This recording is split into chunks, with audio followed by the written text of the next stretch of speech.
Assalamualaikum mga kapatid.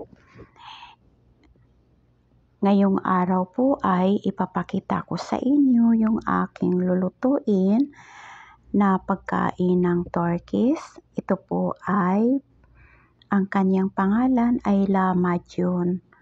At ito, yung isa naman ay pastrix, carrot cheese.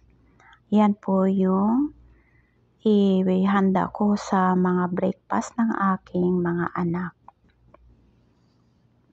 Iilagay po natin sa isang lalagyan para po yan po ang ihanda ko sa kanila.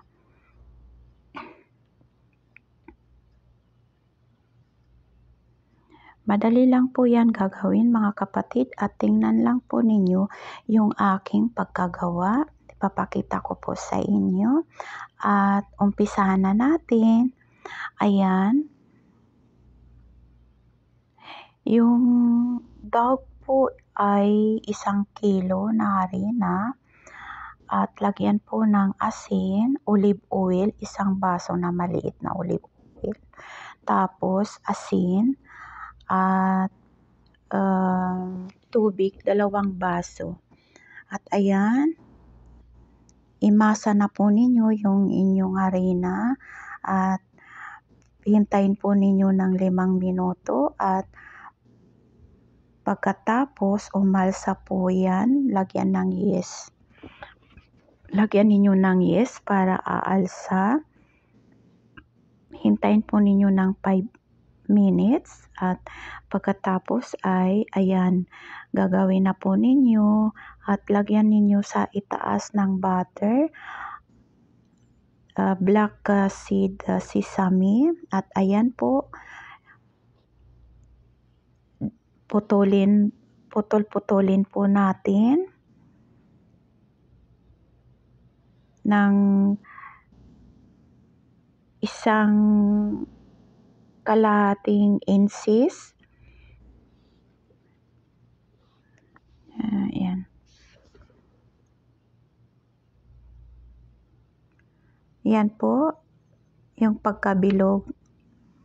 Dahan-dahan po yung pagkabilog po ng ating harina para po hindi siya maputol.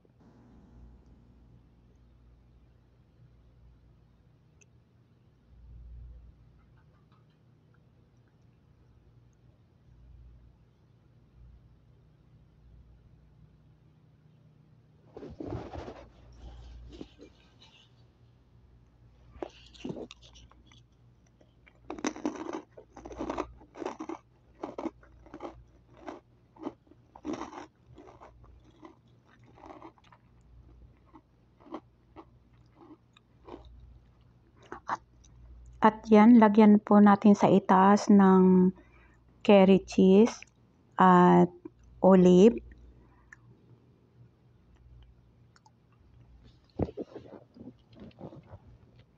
Pagkatapos ay brasan mo ng yellow egg at ilagay na po sa oven 180 degrees Celsius. Bake for 45 minutes.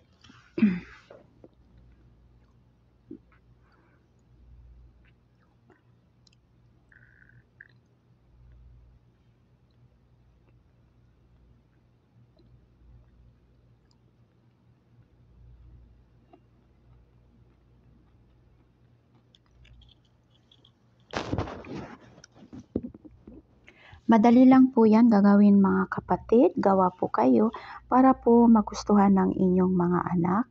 At maganda po yan sa breakfast.